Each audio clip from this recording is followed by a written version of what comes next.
Hello friends, मैं आप सभी दोस्तों का अपने यूट्यूब चैनल स्टडी विद जय में फिर से स्वागत करता हूं। पिछले क्लास में मैंने पार्ट 1 एंड पार्ट 2 जो टर्म 2 में आने वाला मैथ्स का सेट 1 कंप्लीट करवा दिया था। आज मैं सेट 2 लेकर आया हूं। आज मैं कोशिश करूंगा कि इसे जल्दी से जल्दी निपटा दूं या फिर ख़त्म कर दूं। तो आप शुरू से लेकर अंत तक इसमें लगे बन देखते रहिएगा, ज़रूर आपको इसमें कुछ सीखने को मिलेगा। और जो स्टूडेंट्स पहले से बना चुके हैं उनके ये रिवीजन में काम आएगा। तो चलिए बिना देरी के वे स्टार्ट करते हैं। Question number 1। क्वेश्चन 1 में कहा गया है बिंदुओं a कॉमा b तथा -a -b के बीच की दूरी ज्ञात कीजिए। मीन्स डिस्टेंस निकालना है, यानी दो पॉइंट्स दिया गया, यानी जिसका कोऑर्डिनेट क्या है। सपोज मैंने माना एक पॉइंट a है जिसका कोऑर्डिनेट a है एंड b है, और दूसरा पॉइंट b है जिसका कोऑर्डिनेट -a एंड -b है। तो डिस्टेंस फार्मूला क्या होता है, यानी कि दूरी सूत्र x2 - x1 का whole square plus y2 - y1 का whole square under root. x2 यहाँ पे क्या है, ये जो पहला पॉइंट होता है, पहला कोऑर्डिनेट, ये x1 होता है और ये y1, ये होता है x2, ये होता है y2। अब x2 -a है, x1 a है, इसका होल स्क्वायर प्लस y2 क्या है -b, y1 क्या है b का अंडर रूट। -a और -a क्या हो जाएगा, -2a का होल स्क्वायर, -b क्या हो जाएगा, -2b का होल स्क्वायर, इसका अंडर रूट। अब -2a का whole square means -2a into -2a, तो माइनस प्लस 2 2 जा 4, यानी क्या हो जाएगा 4a स्क्वायर। तो यहाँ पे लिख सकते हैं 4a स्क्वायर। उसी प्रकार ये क्या हो जाएगा 4b स्क्वायर का अंडर रूट। इसके पास भी 4 है, इसके पास भी 4 है, 4 कॉमन ले लेते हैं, a square plus b square. 4 निकलेगा बाहर तो क्या हो जाएगा 2, यानी कि 2 बाहर, अंदर में क्या बचा a square plus b square. ये हमारा हो गया आंसर। अब चलते हैं नेक्स्ट क्वेश्चन की ओर। Question number 2। यदि 15 cot a = 8 हो तो cos a का वैल्यू निकालना है। 15 cot a = 8, यानी कि solution 15 cot a = 8। 15 cot a means यहाँ पे क्या है मल्टीप्लाई में, तो ये इक्वल टू का इस साइड जाता है तो क्या हो जाता है डिवाइड में, और cot a = क्या होता है b/b। अब b/b पता चल गया है, तो पाइथागोरस थ्योरम पता है ना, h स्क्वायर = होता है p square plus b square, यानी कि p क्या है 15, यानी कि 15 का स्क्वायर प्लस b क्या है 8 का स्क्वायर। 15 का स्क्वायर करते हैं तो 225 प्लस 8 का स्क्वायर 64, यानी कि h स्क्वायर बराबर कितना हो जाएगा 982। अब जैसे ही स्क्वायर हटता है तो इधर क्या आता है अंडर रूट, यानी यहाँ क्या हो जाएगा अंडर रूट 289, यानी इसका निकलता है 17। अब क्या पूछा गया है cos a, तो cos a निकाल लेंगे। cos a = क्या होता है, cos a = मतलब b/h, यानी कि b क्या है मेरा, b है 8 और h क्या है हमारा 17, यानी कि 8/17। ये हमारा हो गया आंसर। अब चलते हैं नेक्स्ट क्वेश्चन की ओर। क्वेश्चन नंबर 3, मान ज्ञात करना है means evaluate sin 60 cos 30 sin 30 cos 60। सबका वैल्यू एकदम दिमाग में होना चाहिए, तभी ये सारे क्वेश्चन तुरंत बन जाते हैं। sin 60 इसका वैल्यू √3/2, cos 30 का वैल्यू √3/2 प्लस sin 30 1/2, cos 60 1/2। यानी √3 × 3 2 × 2 4 प्लस 1/4।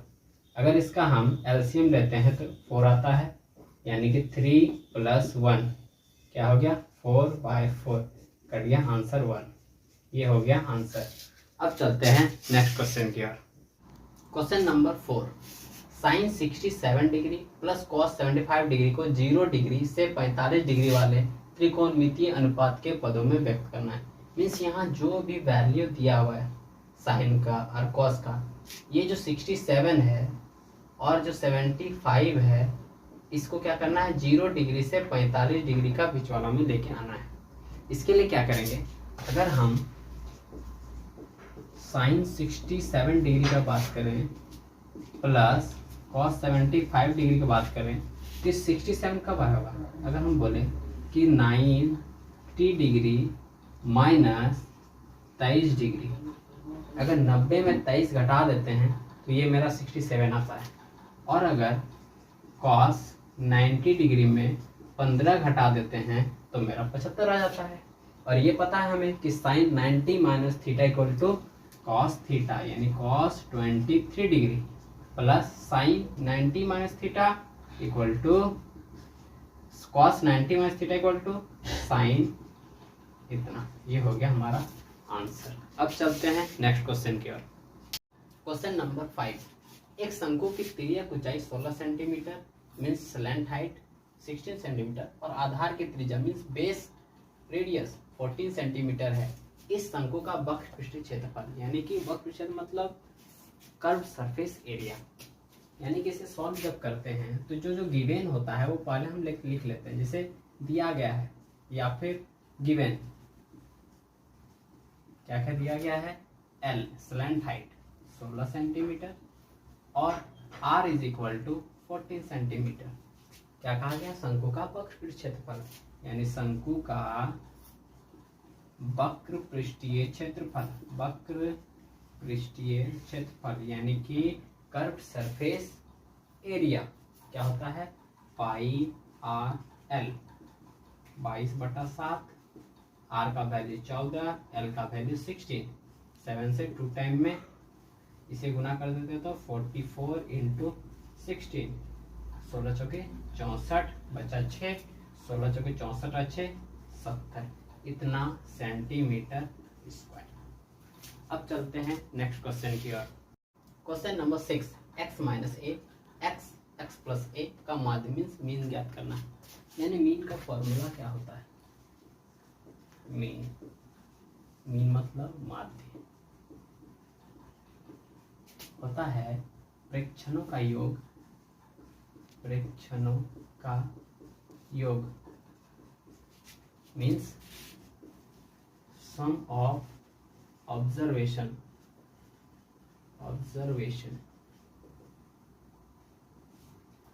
और प्रेक्षणों की संख्या,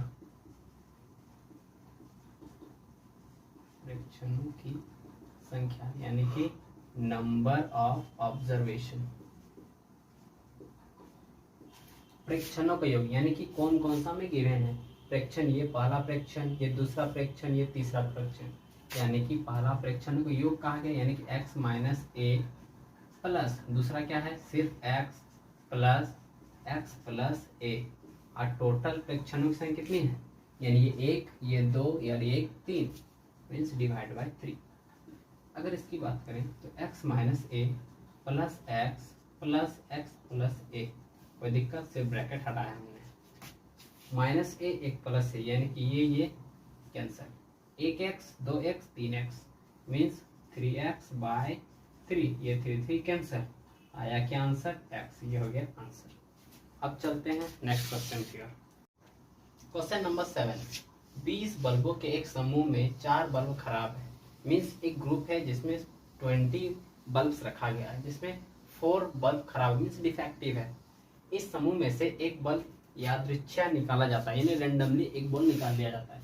इसकी क्या प्रायिकता है कि यह बल्ब खराब है, यानी कि अगर हम बात करें टोटल 20 था और 4 खराब है, पूछा है डायरेक्ट खराब है, यानी निकाला खराब निकला होगा तो चारों में से कोई एक निकला होगा, यानी इसका प्रोबेबिलिटी क्या हो जाएगा PE इज इक्वल टू क्या हो जाएगा, खराब कितना है 4 है, और टोटल नंबर ऑफ बल्ब कितना है 20, यानी कि आंसर क्या हो जाएगा 1/5। इसे किस तरह लिखा जाता है मैंने पिछली क्लास में बताया था, आप वो क्लास देख सकते हैं, आपको अच्छी तरह से समझ में आ जाएगा।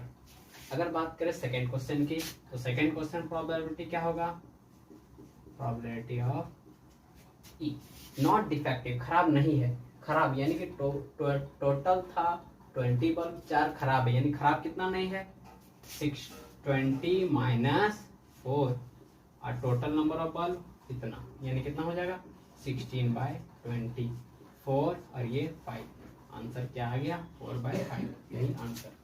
अब चलते हैं नेक्स्ट क्वेश्चन की ओर। क्वेश्चन नंबर 8, उस बिंदु के निर्देशांक ज्ञात कीजिए, मीन्स फाइंड द कोऑर्डिनेट्स, जो बिंदु 4 - 3 और 8 - 5 को जोड़ने वाले रेखाखंड को आंतरिक रूप से 3:1 के अनुपात में विभाजित करता है। मीन्स कोई एक हम अगर रेखाखंड ले लें, मीन्स लाइन सेगमेंट ले लेते हैं, उसे कितना का 3:1, यानी कि टोटल 4 हिस्सा करना है। मीन्स मान लेते ये था एक हिस्सा, 2 हिस्सा, 3 हिस्सा, और ये मान लेते हैं चौथा हिस्सा। 3:1 मतलब इधर 3 हिस्सा होना चाहिए और इधर 1 हिस्सा, मतलब यहाँ तक देखिए, यहाँ से 1 हिस्सा, 2 हिस्सा, 3 हिस्सा, इधर 1 हिस्सा, यानी ये 3 है और इधर 1 है। इसे मान सकते हैं, अगर जो रेशियो दिया है, जो रेशियो दिया हुआ है, मान लेंगे माना अनुपात या लेट रेशियो, माना अनुपात M/N में है, कुछ भी माना जा सकता है, बुक्स में M1 M2 करके दिया हुआ है, आप कुछ भी मान सकते हैं। तो अब यहाँ तक हो चुका है। अब पहला अगर बात करें तो x1 कितना है, पहला कोऑर्डिनेट x1 4 है, y1 -3 है, x2 कितना है 8 है, और y2 कितना है 5 है। इसमें सपोज मैंने लिखा A और ये B और ये C, यानी कि ये A से लेकर B तक 3 रेशियो है, B से लेकर 1 है, इसका कोऑर्डिनेट को हम XY मान लेते हैं। तो x का वैल्यू होता है, अगर निकालना हो तो हम लिखते हैं mx2 प्लस nx1 डिवाइड में m प्लस n। m का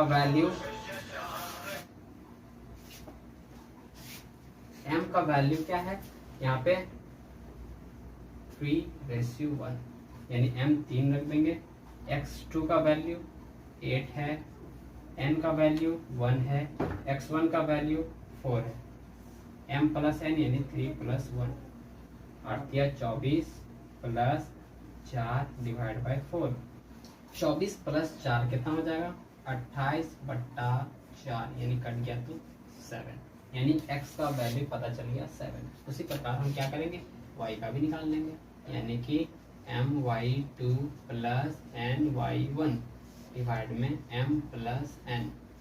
m क्या है हमारा 3, y2 क्या है 5, n क्या है 1, y1 क्या है -3, और m प्लस n क्या है 3 + 1, यानी कि 5 3 जा 15 -3/4, यानी इसे सॉल्व करते हैं तो ये 12/4, ये कट गया तो 3, यानी कि कोऑर्डिनेट ऑफ बी क्या माने थे हम x एंड y, इसका वैल्यू क्या आ गया 7 और 3, ये हो गया हमारा आंसर। अब चलते हैं नेक्स्ट क्वेश्चन की ओर। क्वेश्चन नंबर 9, k का मान ज्ञात कीजिए ताकि निम्न तीनों बिंदु संरेखी मीन्स कोलिनियर हो, मीन्स ट्रायंगल नहीं बनता है। अगर ट्रायंगल नहीं बनता है मीन्स कोई एक लाइन है, हो सकता है ये 1 पॉइंट 2 पॉइंट 3 पॉइंट हो सकता है ये, और अगर ट्रायंगल नहीं बन रहा है तो उसका एरिया क्या होगा 0, यानी कि 3 जो पॉइंट्स दिया है ये क्या है मेरा x1 और ये y1, ये x2, ये y2 और ये x3 और ये y3, ठीक है। यानी कि सॉल्यूशन जब बनाएंगे तो क्या लिखते हैं, एरिया ऑफ ट्रायंगल, कुछ भी मान लेते हैं ABC मान ले सपोज 3 पॉइंट, इसका फार्मूला क्या होता है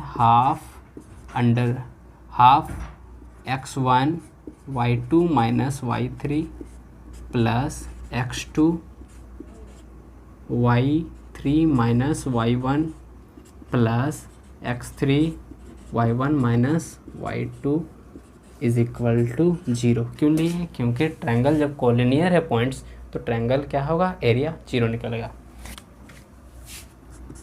ये रहा हाफ, x1 क्या है 8 है, y2 क्या है -4, ये माइनस y3 क्या है -5, यानी माइनस और ये माइनस क्या हो जाएगा प्लस, प्लस x2 क्या है k, y3 क्या है -5, y1 क्या है हमारा 1, ठीक है, प्लस x3 क्या है 2, y1 क्या है 1, माइनस y2 क्या है -4, यानी ये भी हो जाएगा प्लस, इज इक्वल टू 0। अब देखते हैं, ये इनटू में उधर जाएगा तो 0 के साथ मल्टीप्लाई, यानी क्या हो जाएगा 0, यानी कि लिख सकते हैं 8 5 -4 क्या हो जाएगा 1 प्लस -5 -1 -6, यानी कि यहाँ क्या हो जाएगा -6 के प्लस 4 1 5 5 दूना 10 बराबर 0 इंटू क्या हो जाएगा, कितना हो जाएगा, ये इंटू उधर जाएगा तो 2 हो जाएगा बाय 1, यानी कि ये पूरा 0 ही हो जाएगा।